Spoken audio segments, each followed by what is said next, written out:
Today's episode is sponsored by Midwest Fire.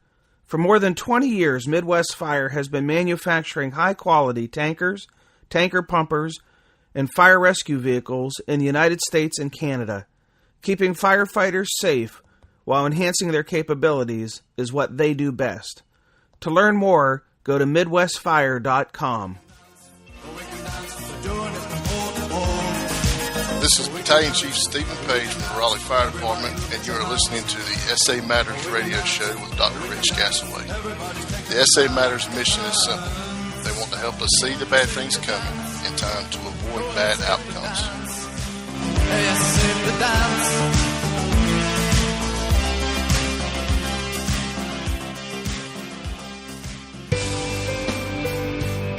Hello, and welcome to episode 114 of the Situational Awareness Matters radio show. I'm your host, Rich Gasaway. The purpose of this show is to improve situational awareness and decision-making for individuals and teams who work in high-risk, high-consequence environments. The SA Matters mission is simple: to help you see the bad things coming in time to avoid bad outcomes. I'm coming to you today from Texas, where I am scheduled to deliver 3 situational awareness programs. I delivered the first program this morning, the keynote session for the Texas Interagency Mutual Aid Association Conference in Round Rock. This was an excellent program coordinated by the Texas A&M Forest Service. Thank you, Steve Pollock, for the opportunity. This is the second program for the Texas A&M Forest Service I've delivered this year. The first was in April for their leadership team. Thank you for the faith and confidence to invite me back. I really appreciate your support of my mission. The next 2 programs are going to be hosted by the Firefighter Fire Department. Members of their department attended a program I conducted last fall and contacted me to schedule one for their members. Firefighter has over 400 full-time and volunteer members and serves a population of about 700,000 people. That's impressive. Thank you to Chief Amy Ramon for the opportunity to share this important message with your members. There's something special about the programs I'm doing at Firefighter, and I want to take a moment to acknowledge that. I've been conducting between 100 and 150 situational awareness programs each year since 2009. The popularity of the message has grown over the years, and I've got to the point where I need to expand, where my business is expanding beyond what my capability is. So I developed a program to train master presenters. This will be a small cadre of high-quality, experienced public safety professionals with presentation skills. I'm going to provide them with the neuroscience background and then help them to prepare to lighten my load and take some of the programs off of my plate. No, I'm not retiring.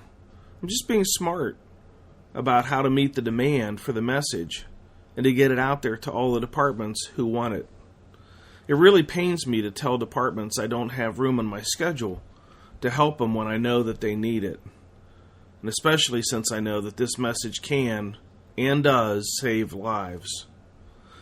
So my first master instructor trainee, Fire Chief Jerry Strike, is along on this trip to learn the foundation of situational awareness matters.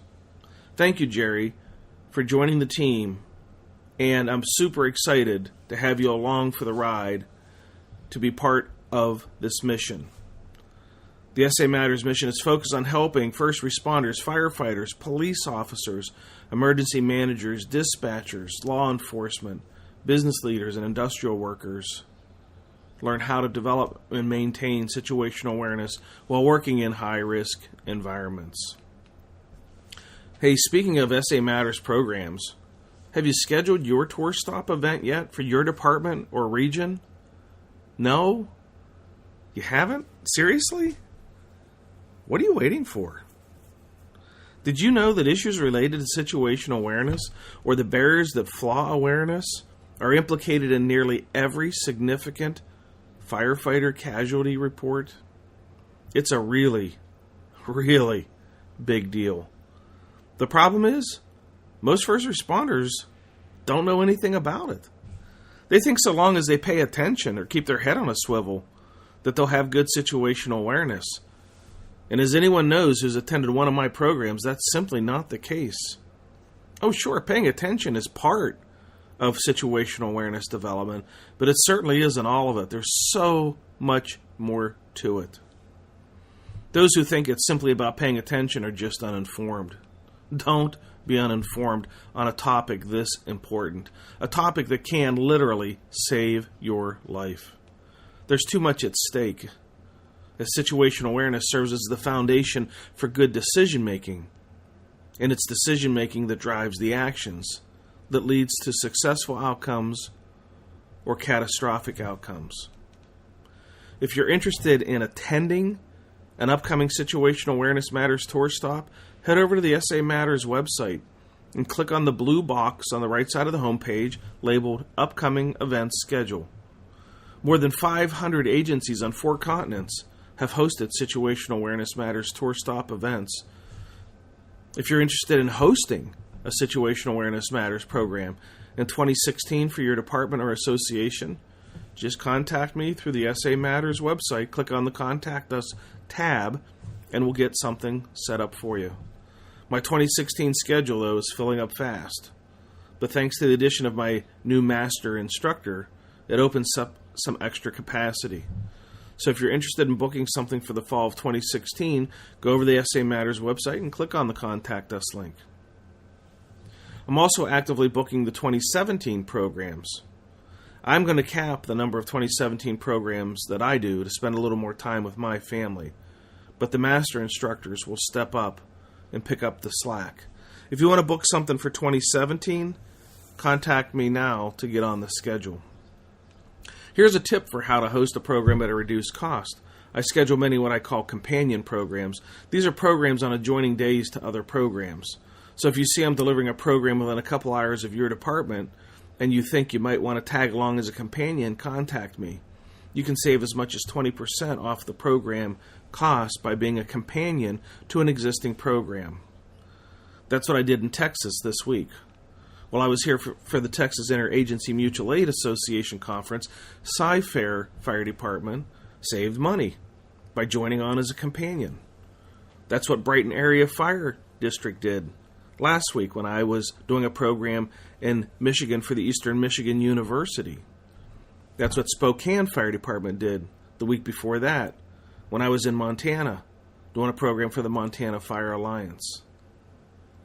If you want to be put on the let me know when you're going to be in my area list, just contact me through the website.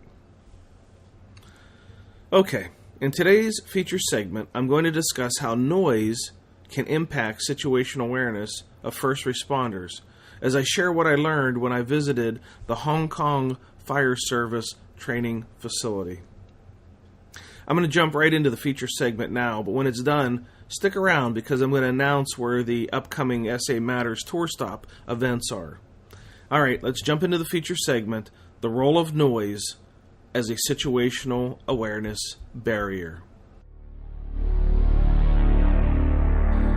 A few years ago, I had the honor of presenting at a conference called Fire Asia.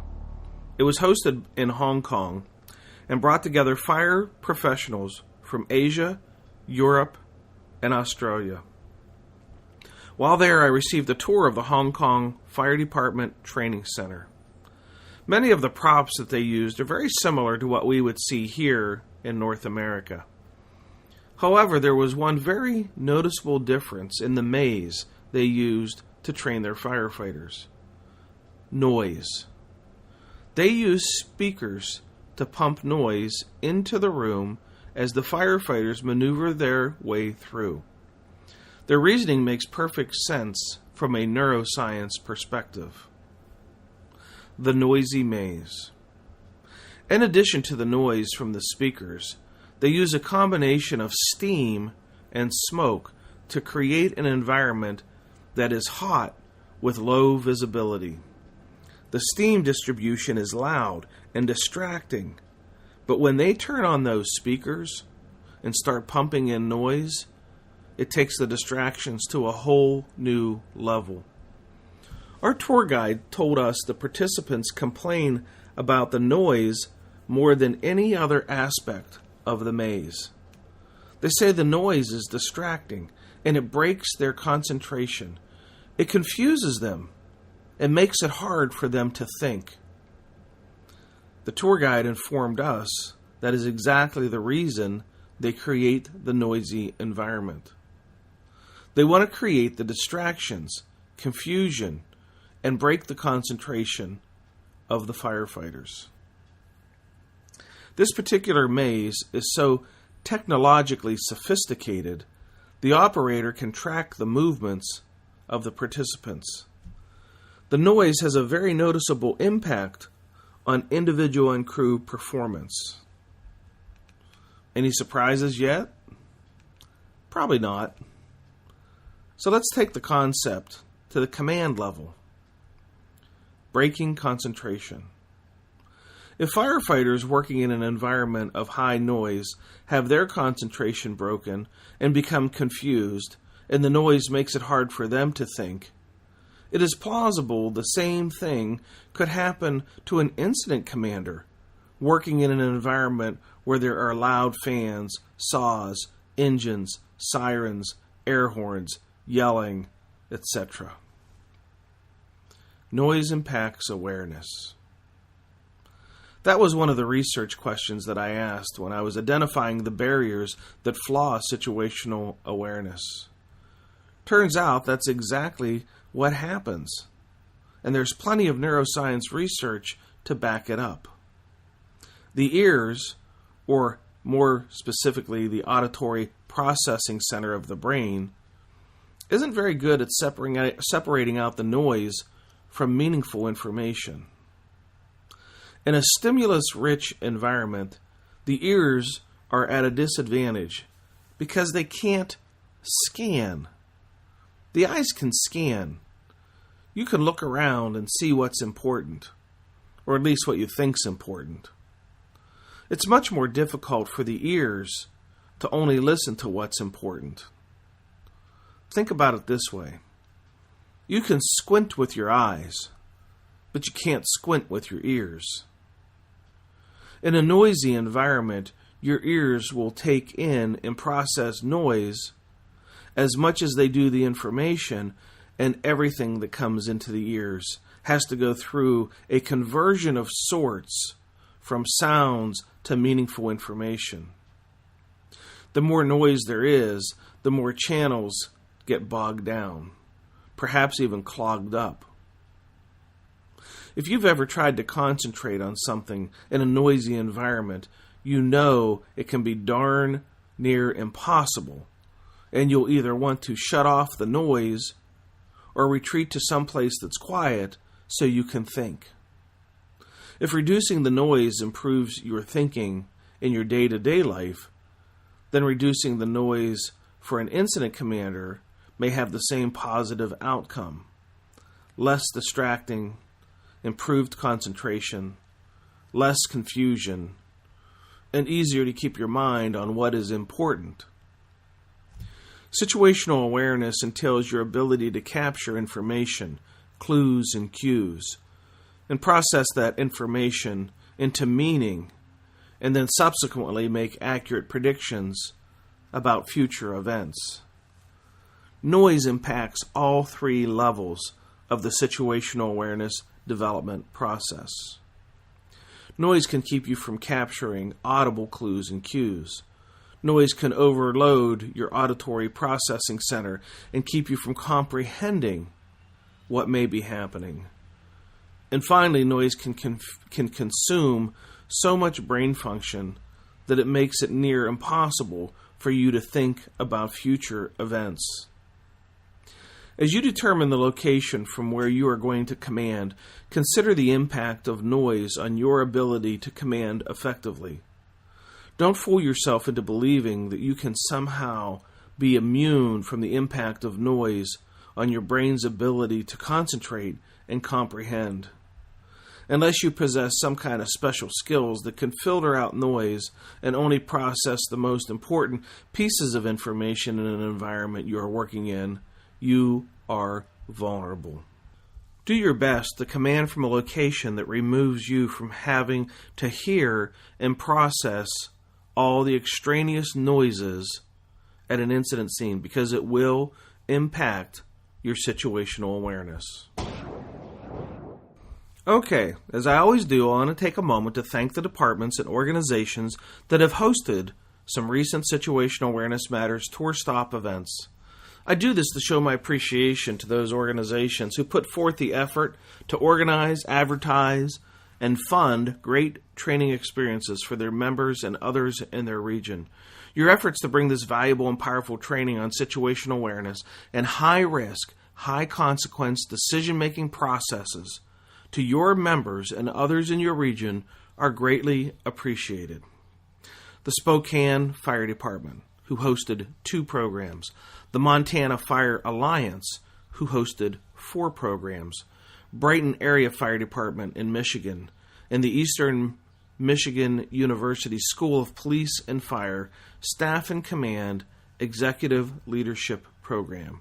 And of course, where I am now in Texas for the Texas Intrastate Mutual Aid Association Conference and the Cy-Fair Fire Department. When I get home from this trip, I'm going to take a few days off to enjoy some family time. This might be the first time my entire family has been together since Christmas. I cannot begin to tell you how exciting that is for me.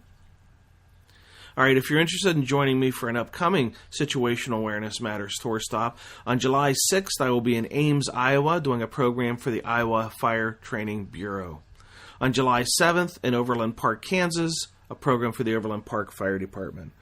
And on July 8th, in Shawnee, Oklahoma, a program for the Shawnee Fire Department. Then I'm taking a little time off to do my annual Boundary Waters Wilderness Canoe trip.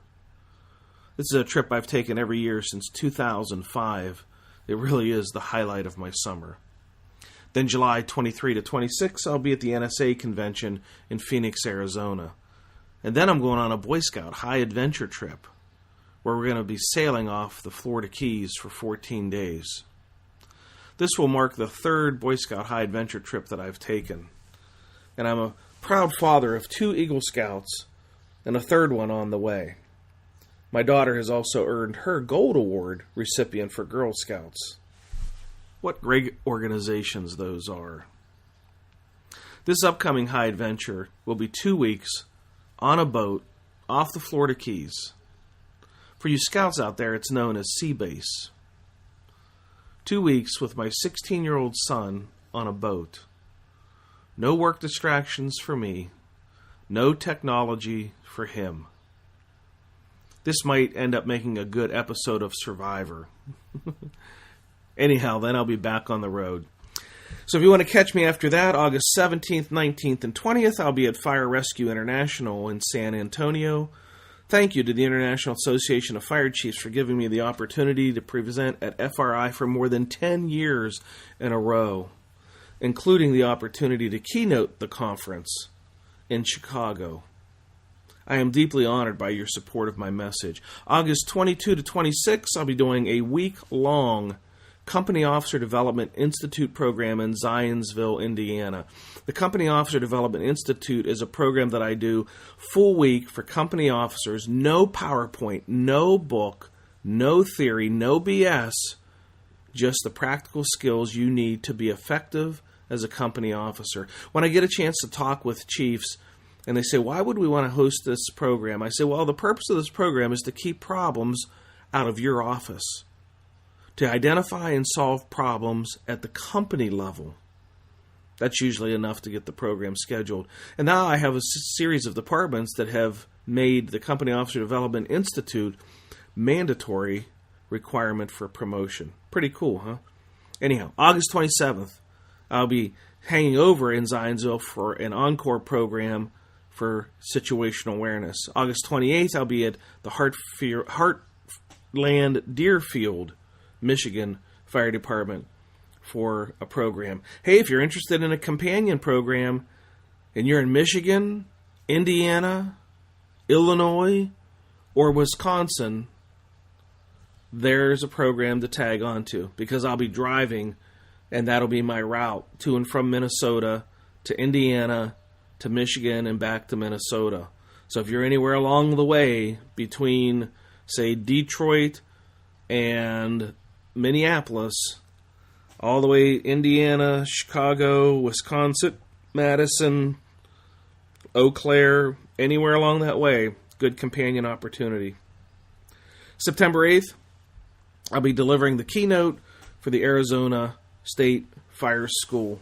There's also an opportunity for Arizona Department to companion on to that September 8th program. September 10th, I'll be at the Upper Providence Township Fire Department in Pennsylvania near Philadelphia. There's a companion opportunity for anybody that's in Pennsylvania, Maryland, or New Jersey. September 13th and 14th, I'll be at the Horry County Fire Department in South Carolina. That's the Myrtle Beach area. There's a companion opportunity for anybody in South Carolina or North Carolina. Thank you so much to all those who host programs, and here's hoping there will be a tour stop near you and we'll get a chance to meet up. While delivering a situational awareness programs in southwest Minnesota earlier this year, I had the opportunity to stop by and visit my awesome, amazing, just totally rad sponsor, Midwest Fire. They make all poly fire apparatus that's changing the industry. You seriously need to check out Midwest Fire. Just go to their website, midwestfire.com. While I was visiting them, I got a chance to sit down and talk to a few of their employees about what separates Midwest Fire from their competitors. Here, I got a chance to talk to account executive Dalton Lingbeck. This is what he had to say about the Create a Spec feature. All right, Dalton. So a lot of the people who attend my programs are volunteer firefighters who have full-time jobs and full-time lives and raising their kids and working second jobs and doing the fire department, and clearly their time is stretched. So how, if they had an interest in a Midwest Fire apparatus, how do they reach you, and what's the process? I mean, how difficult is this? How much time is this going to take if they want to learn more about how to build a Midwest fire truck? Well, that's a good question. We try and make it as easy as possible because a lot of our customers, if not the majority of our customers, are volunteer firefighters, and they do have a hard time of finding time in a day to reach out to us. So if you ever go to our website and you're searching around and you really want to talk to us but you just can't get on the phone, we have a couple ways of doing this. The first part is we actually have a call request button where you can go on there, you can click on it, you can tell us when and what number to call you on at the best time. That's really easy for us to reach out at the moment you want us to, when you're best available. The second thing is we do a Create a Spec. So on our website, you can actually click a button that's called Create a Spec, and you can build the truck that you are trying to spec out. And what that does, it doesn't give you the full truck, it doesn't give you a price, but it sends us a specification in-house. So what we can do with that is we can have your information to call you with, but before that, we have the spec in hand. We can make notes, we can start developing some ideas, so when we call you, it's an efficient call, it doesn't take up a lot of your time, and it's in the right moment. And this Create a Spec, is there like drop-down options, like, you know, I'm guessing, like when I purchased fire trucks, sometimes I didn't even know what I wanted, and sometimes I didn't even know the options or what were available. So is this kind of talk me through, you know, the different decisions that need to be made in developing a spec? Because I would guess that there are people out there that would be scratching their head saying, I'm not really sure that I know what I need or want. So how interactive is this in walking you through this? Well, it's a page-by-page process. So we kind of start out with the size of your truck, and we go on to different options. We try to make it as simple as possible for you to get the point across. Basically, what it does is, like I said, it's a page-by-page process. You choose your options. We lead you in the direction that you need to go. So it's not one big page of just a bunch of stuff that you need to choose. Okay. But there are options listed there to be able to choose from. Yeah, but you're not writing anything out. There are comment boxes where you can write little comments if you need to, but we give you the options. Little drop-down, little check boxes. Are you, on this Create a Spec, are you getting as specific as to say, I want this first compartment to be so many inches wide, by so many inches tall, by so many inches deep? Are they getting that in-depth in the Create a Spec, or is it something that's just a little simpler that allows them to do kind of like a high-level description of what they want in a truck. It's a little simpler. It's more of a high-level idea. When it comes to compartment sizes, that's more for engineering to figure out. But you can, like I said, in the comment boxes, there are sections where you can say, I want high-side compartments, I want full-head compartments on this side. There's a lot of options for you to choose that. Okay, so to go to MidwestFire.com, and then on there is a create a spec tab or link. Yep, you'll see one on the top right corner, and if you scroll down the main page, you'll see one underneath our video. There's plenty of options for you to find it. It's just here to catch your eye, and when you see some trucks on our website that you like, feel free to fill one out. Yep, there you go. Go to MidwestFire.com, check out Create a Spec, and see how easy it is to build a truck and then have a follow-up consultation about your needs. Thank you, Midwest Fire President Sarah Atchison, and all your staff for your awesome commitment to improving first responder safety. I sincerely appreciate your support of my mission.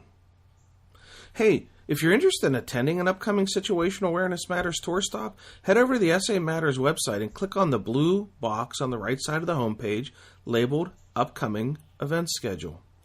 If you have someone you'd like to see as a guest on the show, contact me through the SA Matters website. If you've experienced a near miss and would like to have a platform to share your lessons learned with others, contact me through the website and we'll get something set up for you. Think about it for a moment. The lessons learned from your near miss event could save the life of another first responder. That's really powerful. If you want to share your experience, contact me. If you haven't subscribed to the SA Matters radio podcast yet, please consider taking a moment and going over to iTunes or Stitcher Radio. And while you're there, consider leaving some feedback about the show if you like it, and maybe a 5-star review. This is really important because it inspires me to work harder for you. A lot of time and effort goes into producing, recording, and editing the show, and lining up the guests. Your feedback lets me know you appreciate the show. In case you didn't know, I've written 3 books on situational awareness. These books contain critical lessons for improving your situational awareness and your high-risk decision-making. If you'd like to get a copy, please go to SA Matters website to the store link, or you can get them on Amazon. If you're not a member of the SA Matters community of learners yet, there are several ways you can get connected with me there. First, you can become a member. There's more than 5,000 members connected on SA Matters, sharing ideas about how to improve situational awareness, how to make better decisions under stress, and how to train members to be critical thinkers and resilient problem solvers. Membership is free. When you sign up, you'll receive a special report I've created for new members called 25 Best Practices for Improving First Responder Safety. So if you're not a member yet, head over to the SA Matters website, click on the red box on the right side of the homepage. It says Free Membership.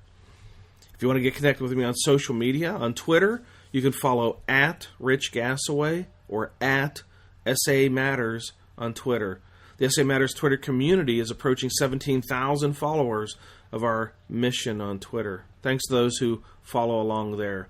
You can also get connected on Facebook by joining our private SA Matters Facebook page. It's free too.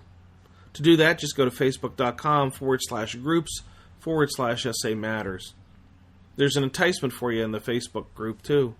You get a 50% off code for the newest book. That'll save you $20.